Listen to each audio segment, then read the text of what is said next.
Jei tu esi užstrigusi savo nuoskaudose ir nenori prisimti atsakomybės už savo gyvenimą, moterė, šis rilsas ne tau. Padiskutuokime, kodėl vyrai išeina pas meilužes, susiranda jaunesnės arba vyresnės ir išduoda savo moteris.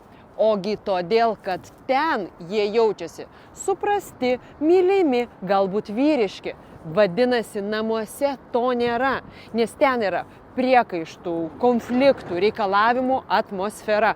Moteris, vyrai renkasi mus būti dėl būsenos, kurią mes jiems suteikime. Sakysite, vėl moteris už viską atsakinga, o vyras su jie netinkamai elgiasi, žemina, ką aš čia turiu dėl jos stengtis? Jokių būdų ne.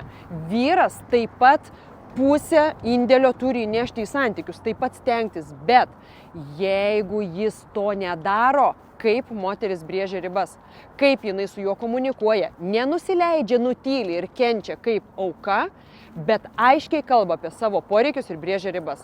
Ir jeigu moteris tenkins vyro poreikius ir taip pat pasirūpins, kad jis tenkintų jos, santykiuose įsivyraus pusiausvyra ir tada nereikės ieškoti ten tų kairių ir dešinių.